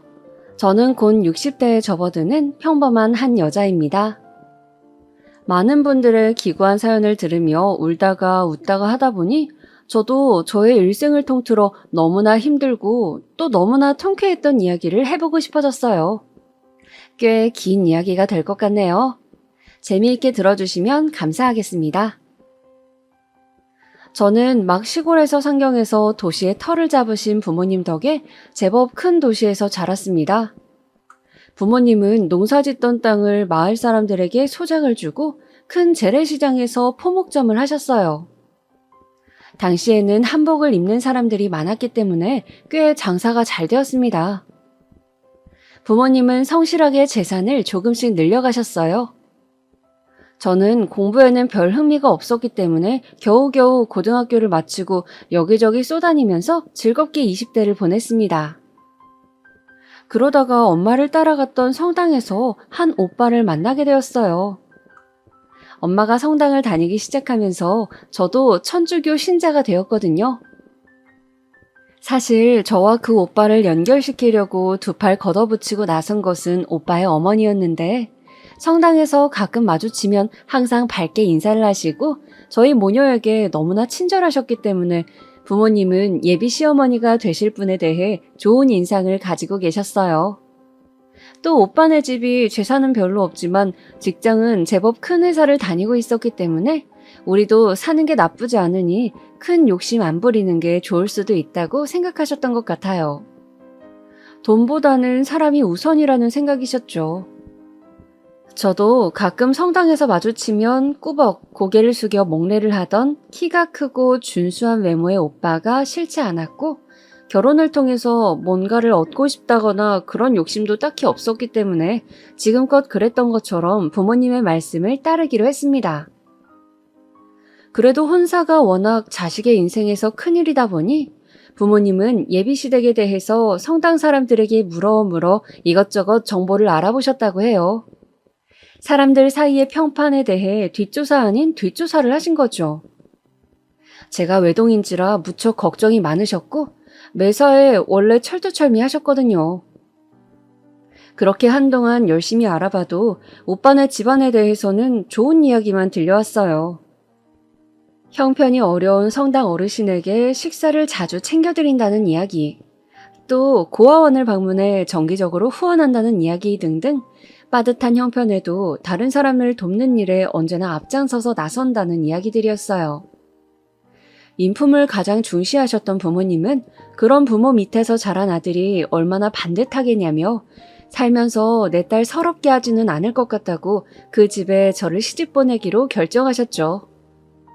그래서 저는 양가 부모님들의 추진으로 28살의 나이에 조금 늦은 결혼을 하게 되었습니다. 시어머니는 시장에서 야채 장사를 하셨는데 저를 보고 곱게 자라서 아기 같다며 자신이 끼고 보살펴주고 싶다 하셔 저희 부부는 시부모님과 합가를 해서 살게 되었어요. 저는 시부모님과 함께 지내는 것이 싫지 않았습니다. 항상 웃으며 제 이야기를 들어주시고 딸을 챙기는 것처럼 살갑게 대해주셨기 때문이죠. 그렇게 시작된 제 결혼 생활은 항상 시부모님과 함께였어요. 저는 회사에 간 남편을 기다리는 낮 시간 동안 시어머니 일을 가끔 도와드리기도 하고 또 어깨가 결리다고 하시는 시아버지 어깨를 안마해드리기도 하면서 그분들과 잘 지내려고 노력했습니다.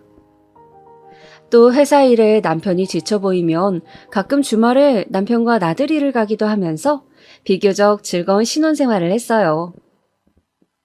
그런데 제가 결혼한 지 3년째 되던 해에 큰 눈이 내렸습니다. 부모님은 시골집에 다녀오시다가 그만 불의의 사고를 당하고 말았어요.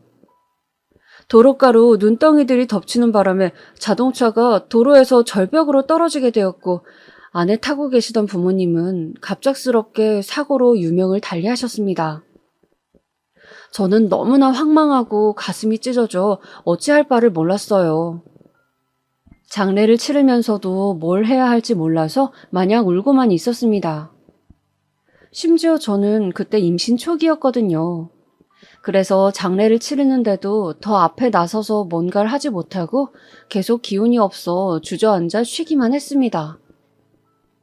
고맙게도 시부모님과 남편이 나서서 모든 일을 처리해주고 상심에 몸을 가누지 못하는 저를 살뜰히 챙겨주었습니다. 저는 부모님이 그렇게 황망하게 가시고 형제도 없는 외동이었기 때문에 하루아침에 피부치가 사라져버린 신세가 되었죠. 그렇지만 마냥 울고 있을 수는 없었어요. 저는 떠나면서 제 걱정을 하셨을 부모님께 부끄럽지 않게 힘을 내서 열심히 가정생활을 하고 씩씩하게 살아야겠다고 생각했습니다. 뱃속에 아기라도 없었다면 얼마나 더 마음이 허전했을까 생각하면서 저는 슬픔을 견디며 태교에 힘쓰려고 노력했습니다. 그런데 어느 날 시어머니께서 제가 생각지도 않았던 이야기를 하시는 것이었어요. 예, 며느라가 저기 삼거리에 갈비집 자리가 났다더라. 내가 또 갈비탕을 기가 막히게 끓이거든. 누가 식당 하나 차릴 돈만 마련해주면 진짜 대박 날 자신 있는데 요즘 야채 장사도 시원치 않구나. 맞아, 여보. 우리 엄마 갈비탕 저번에 먹어봤지? 국물이 완전 기가 막힌다니까? 차리기만 하면 돈 쓰러 오는 건 완전 당연한 거지. 그렇게 한동안 저에게 제가 받은 유산으로 식당을 차리면 앞으로 우리 가족 모두가 먹고 살 걱정 없이 편히 살 수 있다고 온 시댁 식구들이 반복적으로 이야기를 하더군요. 만약 그냥 주는 게 좀 걸리면 당장 이자 없이 빌려주는 것으로 생각해도 되지 않겠냐고 차용증을 써주겠다고 하셨습니다. 어차피 우리가 장사로 잘 되면 그 재산 다 네 뱃속에 있는 아기가 다 상속받을 건데 다 같이 더 좋은 방향으로 가자는 것이라고도 하시더군요.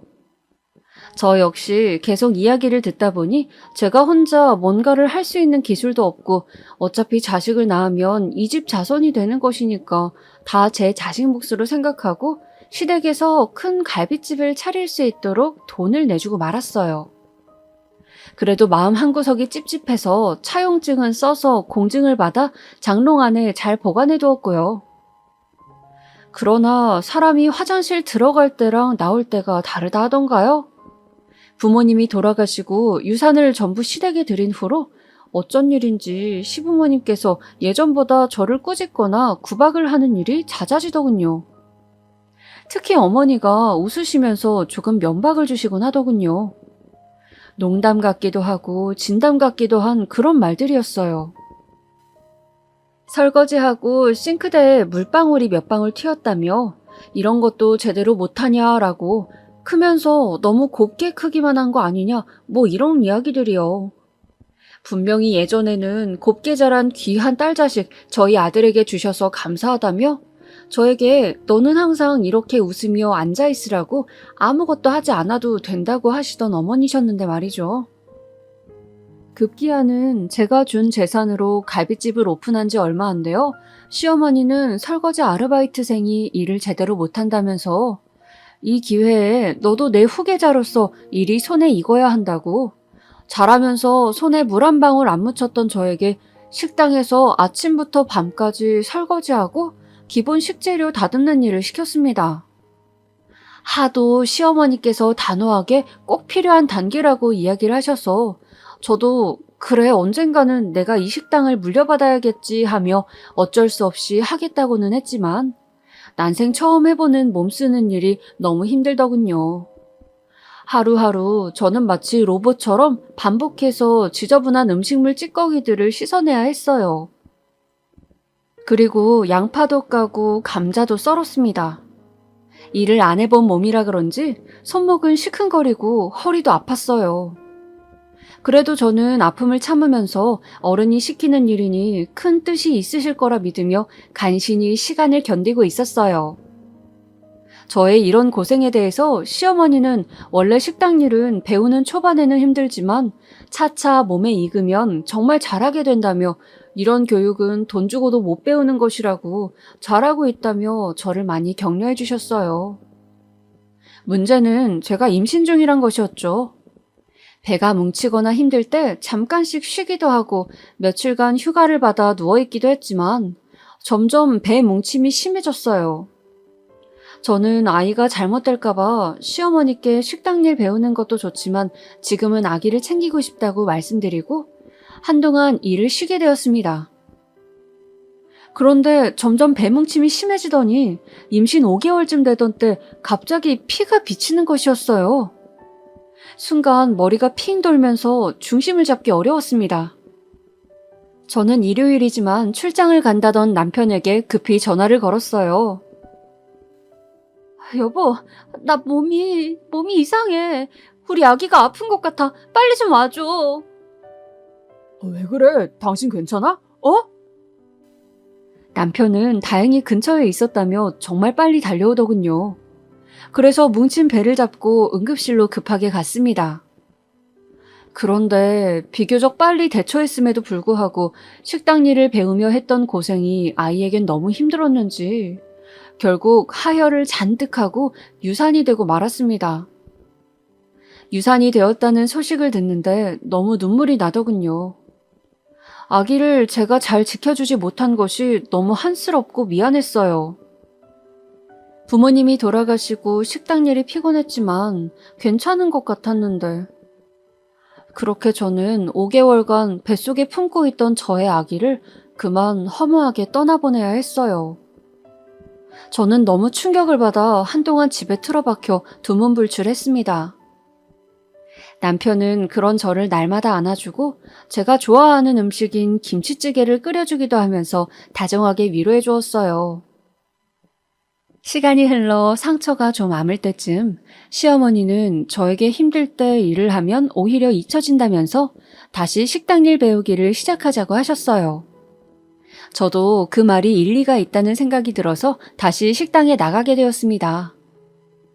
정신없는 나날이 돌아오고 설거지하랴 밑작업하랴 거기다 갈비탕 육수 비법까지 배우랴 너무 바빴어요. 그렇게 고단한 하루를 정신없이 마치고 집에 와 손을 씻는데 식당 일로 습진이 생겨 피딱지가 앉은 제 손을 보니 항상 여자는 손이 고와야 한다며 백화점에서 좋은 핸드크림을 사서 항상 발라주시던 엄마 생각이 났습니다. 엄마는 내 손이 이렇게 험해진 걸 보면 안타까워 하실까? 그렇게 어른이 되는 거라고 하실까? 궁금하기도 했어요. 그래서 고운 손 대신 저는 요리 비법을 배우고 있으니 나름 가치 있는 일이라는 생각도 들었습니다. 한동안 식당 일에 전념하다 보니 제 몰골은 영 엉망이었습니다. 항상 입는 작업복을 입고 군살도 붙어가고 머리도 미용실을 가지 않은 지 몇 달이 되었죠. 남편은 또 남편대로 출장이다 야근이다 하면서 너무 바빠서 우리 부부는 얼굴 보며 살가운 대화 한 번을 하기가 힘들었어요. 일주일에 한 번이나 두 번 겨우 얼굴을 볼까 말까 했거든요. 그렇게 바쁜 나날을 보내며 제가 30대 중반쯤 될 무렵이었습니다. 무심코 아침에 기지개를 켰는데 겨드랑이에 뭔가 딱딱하고 조그마한 멍울이 만져지고 있었어요. 이게 뭐지 싶어서 요리조리 만져봐도 틀림없는 작은 혹 같은 것이었는데 어디 병원을 가야 하는지 몰라 동네 내과를 찾아갔습니다. 나이가 지긋하신 할아버지 의사 선생님은 제 겨드랑이를 잠시 보겠다고 하시고는 저에게 아유, 오른쪽 겨드랑이는 유방암일 수도 있겠는데? 라고 말씀하시면서 빨리 유방외과를 찾아가라고 하셨어요. 전 너무 놀라서 부랴부랴 큰 병원 유방외과를 예약하고 진료를 보았습니다. 큰 병원에서는 초음파를 해보자고 했는데 의사 선생님이 보시더니 초음파에 보이는 모양상 겨드랑이까지 퍼진 암덩어리 같다고 하시는 거예요. 이런 경우는 대부분 가슴에서 전이가 되어서 겨드랑이까지 암이 퍼진 상태라고 했습니다. 2기에서 3기 정도 된다고 말씀하셨어요. 저는 하늘이 무너지는 것 같았습니다. 이렇게 결혼 후 고생만 하다가 내 자식 한번 낳아보지도 못하고 죽는 것인가 하는 생각에 눈앞이 캄캄했어요. 선생님, 저 아직 아기도 못 낳아봤는데 저 아직 너무 젊은데 어떡해요? 선생님 제발 저 좀 살려주세요. 너무 놀라 저는 의사 가운을 입은 아주머니 선생님께 매달려 애걸을 하였습니다. 마치 그 순간에는 제가 드라마 주인공이 된 것 같더라고요. 지독히도 현실감이 없었습니다. 지푸라기 잡듯이 매달리는 저의 모습을 측은하게 바라보던 의사 선생님은 제 등을 토닥거리며 저를 진정시켜 주셨어요. 환자분, 자세한 건 조직 검사를 해봐야 압니다. 일단 진정하시고 이성을 찾으셔야 합니다. 그리고는 자세히 저의 병에 대해서 이야기를 해주셨습니다. 수술 후 생존 확률은 30%에서 50% 정도라고 하더군요. 그리고 일단 더 정확한 결과를 위해 조직검사를 하자고 하셔서 저는 조직검사를 한 후에 그렇게 정신없이 병원 문을 나왔습니다. 아주 맑고 화창한 봄날이었어요. 저는 맑은 날씨도 지나가는 사람들의 웃음소리도 들리지 않았고 그저 온 세상이 까맣게만 보였습니다. 시어머니는 제가 식당을 비우고 어딜 갔는지 전화를 하셨어요. 여보세요? 아가 어디니? 말도 없이 식당을 비우고 나가면 어떡해. 지금 손님들이 들이닥쳐 정신없으니 얼른 들어오너라. 어머니는 많이 바쁘신지 빨리 오라는 말만 하고 전화를 끊으셨어요. 저는 식당에 일하러 갈 기분이 아니었는데 말이죠. 어쩔 수 없이 일을 마무리하고 저녁에 식구들과 상의를 해봐야겠다는 생각을 했습니다. 그리고 그날 저는 모두가 늦은 저녁 식사를 하는 자리에서 저 오늘 병원 다녀왔는데 세상에 제가 유방암이래요. 2기에서 3기 정도 되고 생존 확률은 반보다 조금 안 된다고 해요. 떨리는 목소리에 제 말이 끝나자마자 시어머니가 말했어요. 뭐라고? 아가 어쩌니? 아니 젊디 젊은 네가 무슨 유방암이야? 하느님 세상에 어떻게 이런 일이 우리 집에? 어머니는 갑자기 눈물을 왈칵 흘리셨습니다. 오랜만에 본 남편 역시 놀란 듯 말없이 수저를 내려놓고 그저 멍하게 식탁만 바라보고 있더군요.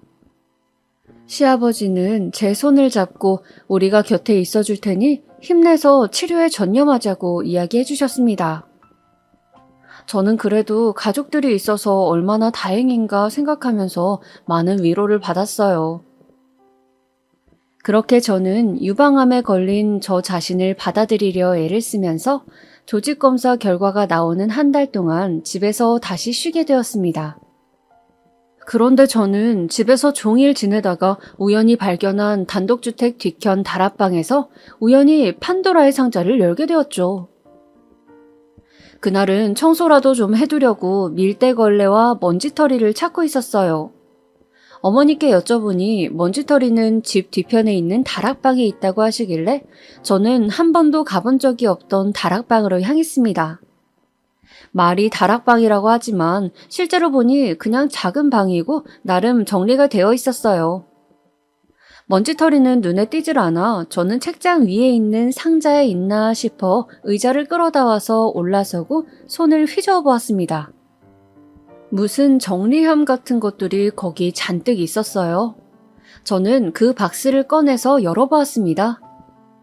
박스 안에는 남편의 통장과 잡다한 서류들, 그리고 제 보험 서류 등이 있었어요. 아, 이게 여기 있었구나 생각하며 저는 먼지털이가 아니라는 생각에 다시 일어서려다 문득 남편의 통장을 처음 본다는 생각이 들었어요. 호기심에 열어본 통장에는 별 내용은 없었는데 한 가지 이상한 점이 있었어요. 동일한 이름의 사람에게 남편이 다달이 50만 원씩을 붙여주고 있었던 거예요. 시점은 저와 결혼하고 6개월쯤 후부터더라고요. 꼬박꼬박 한 달에 한 번씩 말이에요. 저는 뭔가 좀 찝찝한 기분은 들었지만 사업상 돈을 붙일 때가 있는 것인지 다음에 한번 물어야겠다고 생각하고서는 먼지털이를 다시 뒤지느라 잊고 말았습니다.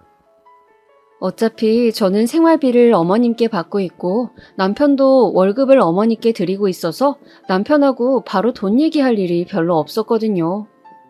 어머니께서 저희에게 식당의 수입과 신랑의 수입을 합쳐 연금도 넣고 투자도 하고 있다고 하셨고 주기적으로 확인도 시켜주셨으며 제 용돈도 넉넉하게 주시고 계셨습니다.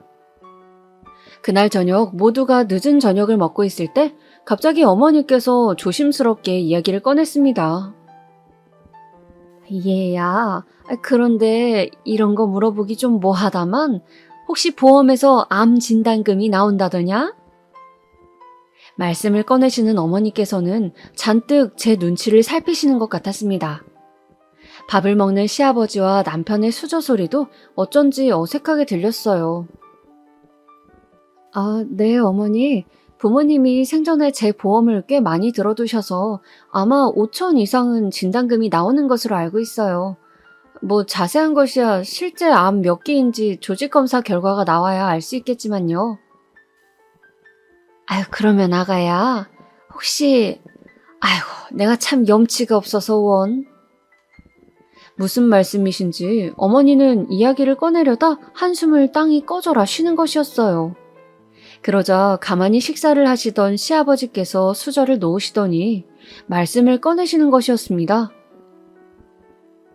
그 진단금을 우리 식당 확장하는데 좀 쓸 수 없겠냐? 요즘 식당 매출도 좋지 않고 건너편에 새 식당이 크게 들어와서 그런 것 같은데 우리도 본격적으로 리모델링을 해보고 싶구나. 얘야, 병이 중한 것은 알겠지만 결국 우리가 다 같이 잘 돼야 너도 치료에 전념하고 또 정말 도움이 필요할 때 우리가 도와줄 수 있지 않겠니? 그것은 좀 뜻밖의 말씀이었습니다. 제가 알기로는 요즘도 매출이 꽤 괜찮은 걸로 알고 있었고 건너편에 큰 식당이 새로 들어선 것은 맞지만 제 치료비로 써야 할 돈인데 망설여졌습니다. 그건 좀... 저도 일단 제 치료비로 쓸 돈을 가지고 있어야 마음이 편할 것 같아요, 아버님. 혹시 모르는 게 사람 일인데. 지금 그 말은 우리가 너를 모른 척하기라도 한단 말이냐? 너 식당 물려준다고 일 가르치면서 애쓰는 애들 애미는 안 보이더냐? 아무리 네가 아프다지만 어떻게 그렇게 네 입장만 생각하니? 사람이 마음을 넓게 써야 병도 낫고 모든 일이 잘 풀리는 거야. 에잉? 시아버님은 갑자기 역정을 내시더니 자리를 박차고 나가버리셨습니다. 저는 갑자기 아버님이 왜 저러시는지 좀 이해가 되질 않았어요. 당황스러워하는 저에게 남편과 어머니는 네가 좀 이해하라며 요즘 리모델링을 진행하려고 하는데 견적을 내다 보니 욕심이 나서 돈이 부족해져 여기저기 끌어다니고 있다 보니 예민해져서 그렇다고 그냥 신경 쓰지 말고 치료에만 전념하라고 저를 다독여 주었습니다. 저는 알겠다고 하고 방으로 돌아왔지만 잠자리에 들어서도 내내 마음은 편하지 않았어요. 그렇게 역정내는 모습을 처음 봤고 또 그렇게 리모델링이 자금이 부족한 것을 왜 아무도 이야기해주지 않았냐는 생각도 들고 여러 가지 생각들이 저를 괴롭혔습니다. 그렇게 며칠을 보내며 고민에 고민을 거듭한 끝에 저는 계속 표정이 안 좋으신 아버님을 비롯해 살얼음같이 얼어버린 집안 분위기를 견디다 어쩔 수 없이 진단금을 리모델링 비용에 보태겠다고 말씀드리고 말았습니다. 고맙다, 아가. 정말 마음이 어쩜 이렇게 넓니? 너무 고맙다, 아가야. 어머니는 제 손을 잡고 흔들면서 너무 고마워하셨습니다. 그리고 아버님 자금이 당장 부족해서 그렇지 새로 개업하면 장사가 잘 될 수밖에 없고 그러면 네 치료비는 물론 계속 몸 관리하며 편하게 살 수 있도록 잘 챙기겠다는 말씀을 저에게 몇 번이고 하시더군요. 남편 역시 고마운 눈빛을 보내며 말없이 제 어깨에 손을 얹어주시더군요. 저는 그래, 이제 이 사람들이 내 가족이니까 내가 지금 돕는 것처럼 내가 유방암이 심해져서 생사를 오가더라도 나를 걷어줄 것이라 믿기로 했습니다. 그렇게 암을 견디겠다는 마음을 다지며 걱정의 나날들을 보내고 예약한 병원 날짜가 되어 조직검사 결과를 보기 위해 병원으로 다시 찾아갔어요. 그런데 저에게 2기에서 3기일 거라 말씀하셨던 의사 선생님은 좀 민망한 표정을 지으면서 말하더군요. 환자분, 걱정 많이 하셨죠? 초음파 상에는 암처럼 보였는데 조직검사 결과 암이 아니었습니다. 그냥 피부 진피층에 생긴 물혹이네요. 가끔 이런 경우가 있긴 합니다. 축하드려요. 암이 아니라니, 세상에 이런 오진이라뇨. 저는 너무 기쁘고 또 기뻤습니다. 저번에 암 선고를 받을 때도 현실 같지 않았지만 오진이라는 선생님의 말씀이 이번에도 믿기지가 않더군요. 그래서 저는 다른 큰 병원을 찾아가서 조직 검사를 또 해보았습니다. 혹시 진짜 암일 수도 있는데 라는 마음이 들었기 때문이죠. 그런데 정말로 천만다행히도 정말 오진이 확실했습니다. 그냥 제 겨드랑이에는 3cm의 작은 물혹이 있는 것 뿐이었어요. 아주 간단한 시술로 피부를 째내고 제거할 수 있다고 했습니다. 다른 병원에서 물혹이라는 소견을 듣고 저는 그동안 저의 고생을 부모님이 하늘나라에서 안타까워하셔서 저를 구해주려고 애쓰시는 것 같은 기분이 들었어요. 즐거운 마음으로 집을 향하는 제 발걸음은 날아갈 듯 하였습니다. 어서 빨리 이 기쁜 소식을 가족들에게 알려야지 하는 마음에 저는 다시 가게로 돌아가야 할 시간이었지만 지금쯤 집에 계실 어머니 아버지가 뵙고 싶어서 집으로 향했어요. 오늘 가게 장부 정리를 하시겠다고 정리할 것이 많아 집에서 처리한다고 하셨거든요. 들뜬 마음으로 현관문을 열고 들어서자 안방에서 두런두런 목소리가 들려왔습니다. 저는 방문을 열려고 문고리를 돌리다가 듣지 말았다면 좋았을 이야기를 듣고 말았어요. 그래, 그 아가씨와는 잘 정리하기로 한 거지? 시모의 목소리였습니다. 네, 이번에 그 사람 진단금이 나오면 그걸 주고 잘 마무리하면 될 것 같아요. 그냥 잠깐 재미로 만났던 건데 이렇게까지 돼서 심려를 끼쳐 죄송해요, 엄마. 그래, 지금 네 안사람 명의 집에 월세로 있다고 했었지? 얼른 정리하고 내보내라. 우리에게 그런 사정이 있으면 진작 이야기하지 그랬어. 남자가 사회생활하면서 여자 만날 수도 있지. 그런데 뒤탈이 없는 애를 만나야지. 결국 이게 뭐냐? 돈이나 몇천씩 뜯기고 앞으로 정신 차리고 살거라. 시아버지의 목소리였습니다. 저는 방으로 들어가려다 놀라서 순간 몸이 굳는 것 같았어요. 아가씨? 월세로 들어와 있다고? 뭔진 몰라도 불길한 예감이 들어 일단 조용히 집에서 나온 다음 허겁지겁 그 당시 월세를 줬던 부동산으로 달려가서 제 명의의 아파트에 월세 계약서를 썼던 사람의 인적사항을 확인하였습니다. 28살의 젊은 여자더군요. 당시 저에게는 시부모님께 유산을 빌려드릴 때 처분하지 않고 남겨둔 아파트가 하나 있었습니다. 그 아파트는 가게 위치와는 멀어서 제가 가게 일을 돕게 되면서 월세를 주었어요. 그때가 아마 제가 유산하기 좀 전이었습니다. 그냥 조용해 보이는 참한 아가씨였던 기억이 나요. 계약서 쓸 때 한 번 본 적이 있었거든요. 그때 그 여자가 부동산을 찾아와 여러 집을 둘러보고는 제 집을 몹시 마음에 들어하며 꼭 계약하자고 했던 기억이 나요. 머리가 아팠지만 잘 정리해보니 그렇다면 그 여자는 제 남편의 내연녀였던 거예요. 그리고 남편이 알려준 대로 제 명의 집에 월세를 들어왔고요. 그런데 왜 굳이 바람을 피려면 다른 데서 펴도 될 걸 제 아파트로 이사를 온 걸까요? 걸릴 위험이 더 커질 텐데. 저는 남편이 바람을 폈다는 사실도 혼란스러웠지만 그보다 그 여자가 왜 내 집에 월세를 들어왔는지가 더 궁금했습니다. 순간 불이 번쩍하고 튀는 것 같았어요. 50만 원. 남편 통장에서 다달이 빠져나갔던 그 돈. 그 돈은 바로 제가 다달이 받고 있는 월세 금액과 같았던 것이었습니다. 남편이 월세를 내주고 제가 월세를 받고 있었던 거예요. 그 여자는 공짜로 제 집에서 살고 있고요. 생각이 여기까지 미치자 저는 다시 그 다락방으로 미친 듯이 뛰어가서 남편 통장을 찾아냈습니다. 정확히 언제부터 감히 우리 부모님이 물려주신 내 집에 그 여자를 들인 건지 알아야 했어요. 온몸이 부들부들 떨리고 너무 화가 났지만 저는 최대한 이성적으로 대처해야 한다고 다짐하면서 침착하게 통장을 찾아갔습니다.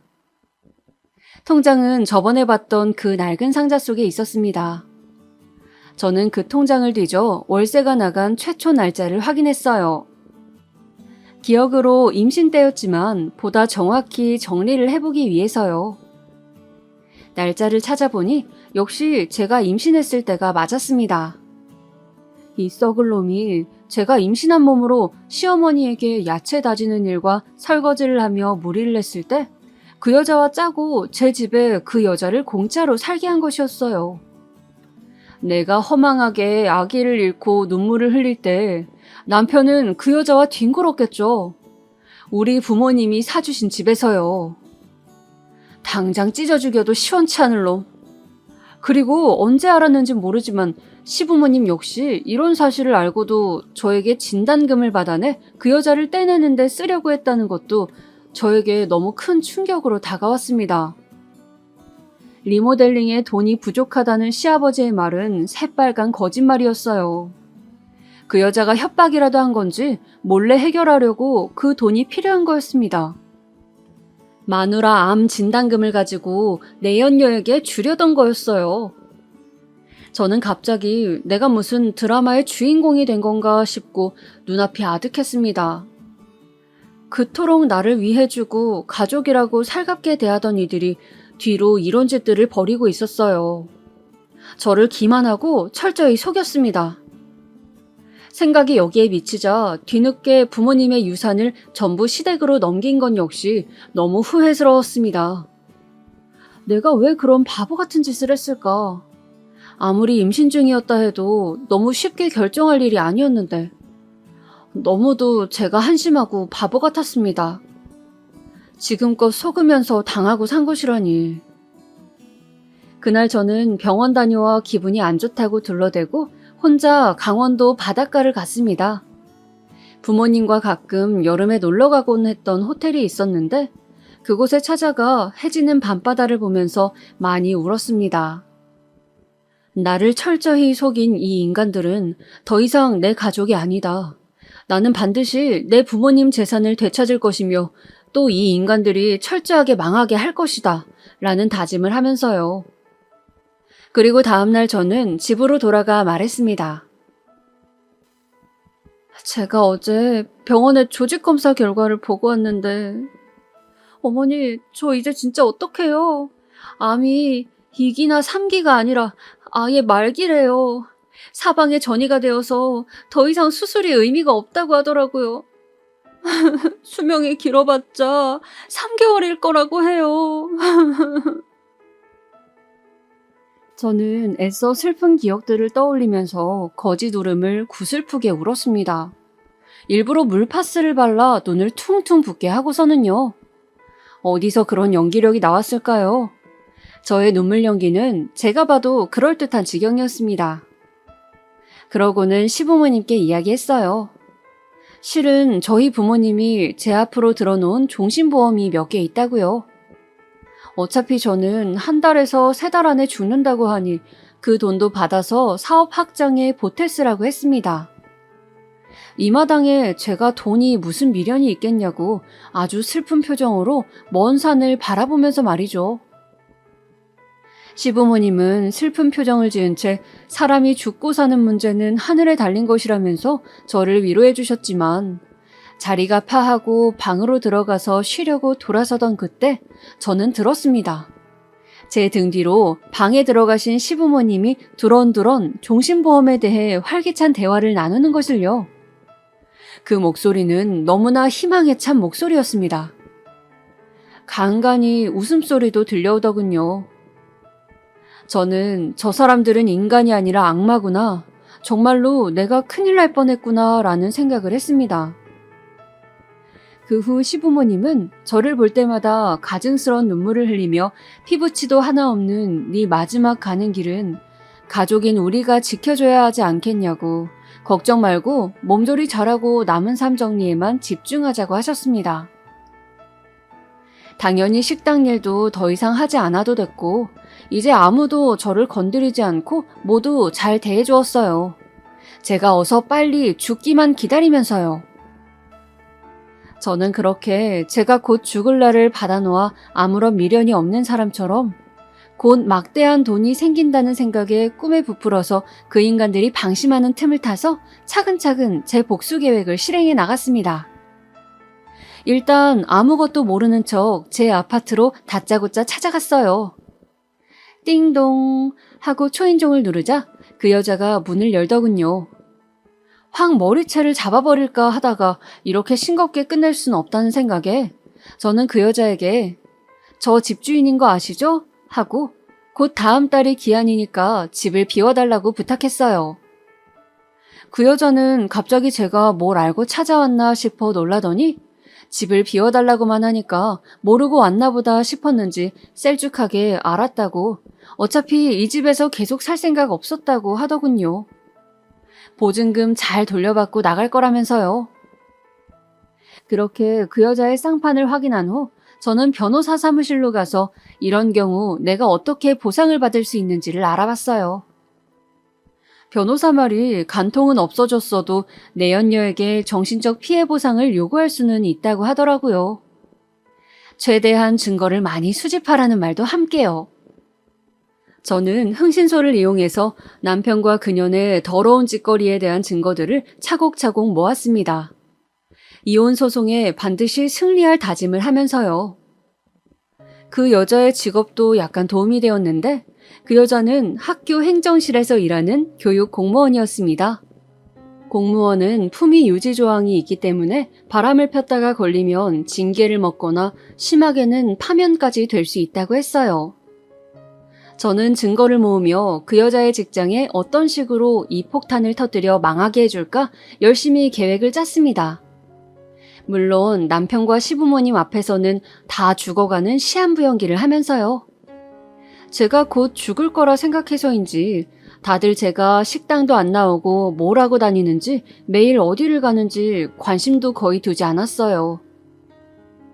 그리고 저는 부모님의 재산을 남길 때 시부모님이 써주신 차용증을 장롱 속에서 찾아내서 법적 효력을 알아보았습니다.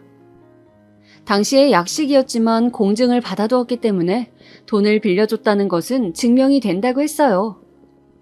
돈과 관련된 부분은 항상 공증을 받으라고 알려주신 아빠가 새삼 생각나는 날이었습니다. 어느덧 그 여자가 집을 비워줄 날짜가 되었어요. 그 여자가 쪼아대는지 남편은 차츰 초조해하는 기색으로 저를 마주칠 때마다 진단금은 어떻게 되었냐고 언제 나오는 거냐고 물어댔어요. 저는 곧 나올 거라고 진단금 나오면 바로 갖다 준다는 말만 반복하면서 기운이 없어 방에 들어가 쉬어야겠다고 자리를 계속 피해버렸습니다. 정말이지 남편과는 토할 것 같아 얼굴도 마주치고 싶지 않았거든요. 그 여자가 월세를 빼기로 한 그날 저는 남편에게 진단금을 이체하겠다고 이야기하며 출근한다는 남편을 마지막으로 잘 배웅해 주었어요. 속으로 잘 가라, 앞으로 내 인생에서 꺼져라 라고 중얼거리면서요. 그리고 아무도 없는 집에서 제 짐을 모두 챙겨서 임시로 구해둔 오피스텔에 옮겼습니다. 또 그 여자의 직장에 내용 증명을 보냈어요. 내연녀에 대한 정신적 피해 보상을 요구한다는 내용으로요. 남편에게는 내가 모든 것을 알고 있다는 사실과 우리 부모님께 받은 유산을 전부 내놓고 얌전히 이혼하라는 말을 남겼습니다. 시부모님께는 저를 그렇게 속였어도 어른들이고 너무 모질게 할 수 없어 아무 말도 남기지 못했습니다. 저는 정말 끝까지 마음이 약한 등신이었죠. 그러고 나서 전화기 전원을 꺼놓고 푹 자버렸습니다. 앞으로 제 인생은 아주 홀가분하고 즐거울 것 같다는 상상을 하면서 말이죠. 며칠간 룸서비스를 시켜 먹고 바닷가를 산책하고 책을 읽고 TV를 보면서 푹 쉬었어요. 그렇게 며칠간 잠수를 타고 나서 전화기를 켰더니 난리가 났더라고요. 그 여자는 직장에 자신의 일이 알려져 입장이 아주 곤란해졌다면서 남편한테 난리를 쳤고 남편은 어떻게 그런 일을 할 수 있냐고 저에게 장문의 문자를 남겼더군요. 이혼할 수 없다고, 당신 아픈데 내가 돌봐줘야지 무슨 이혼이냐고. 그 여자는 그냥 잠깐 바람인데 정리하는데 돈이 필요해서 당신 도움 좀 받으려 한 것뿐이었다고. 부모님도 돈이 없어 너한테 그냥 둘러댄 것이라고 말이에요. 저는 어떤 상황에서도 이 인간은 자기 입장이 중요하구나 싶어 더 이상 떨어질 정이 없었습니다. 어쩌다가 이런 인간과 결혼을 하게 되었는지 원. 정말 어디 가서 접시물에 코 박고 죽는 게 낫겠다 싶은 심정이었어요. 저는 나 암 아니라고, 오진이라고, 우리 부모님 유산 법적으로 다 받아낼 거니 식당 내놓고 정리해서 곱게 해주는 게 좋을 거다라고 말하며 그동안 나를 속였던 결혼 생활에 대한 위자료도 두둑히 챙겨 넣으라고 말했습니다. 이혼 소송할 거니 변호사 구하라는 말과 함께요. 시부모님이 제 거처를 수소문하고 저에게 전화를 해서 꼭 부모님 유산까지 받아야겠냐? 열심히 일해서 갚으면 안 되겠냐? 그래도 암이 아니라서 다행이다.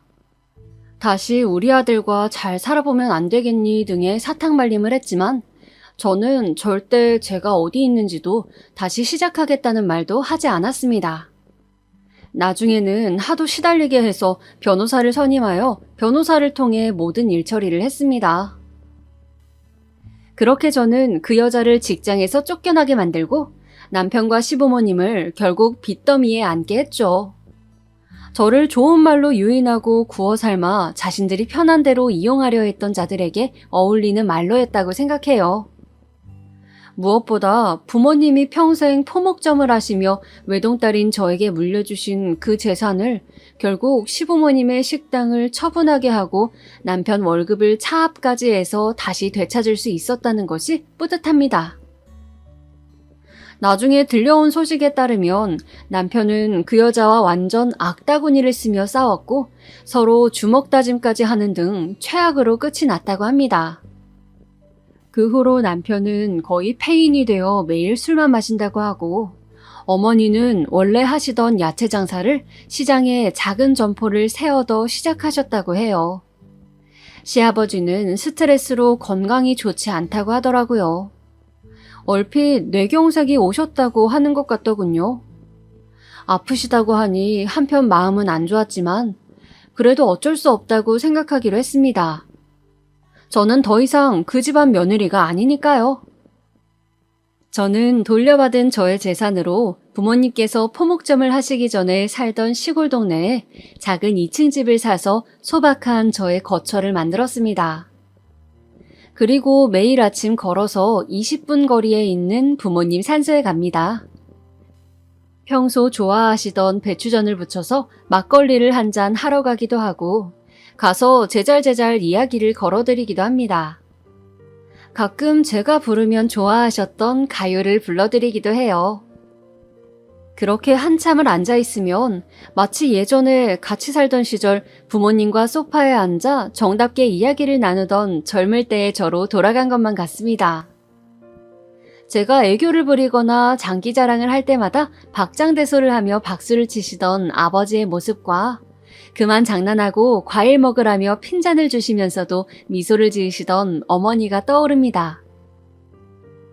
부모님 생각이 오래 나는 날은 눈물을 흘리기도 하지만 대부분 웃으며 산소를 내려옵니다. 물론 그렇다고 그동안의 힘든 삶이 아예 없던 일이 되는 건 아니어서 이런 편안하고 꿈 같은 하루들의 끝에는 가끔 그 집에서 식당 일을 하고 있는 악몽을 꾸기도 해요. 그런 꿈을 꾸고 깨어나면 내 지난 과거도 꿈이라면 얼마나 좋을까 눈물이 흐르기도 합니다. 그래도 제가 살아가면서 힘들었던 모든 순간에 부모님이 항상 저를 도와주셨다는 것을 저는 믿게 되었습니다. 결국 암 진단이 오진이었던 것도 시댁에서 벗어날 수 있었던 것도 부모님의 사랑이 만들어낸 기적 같은 일이라 생각하거든요.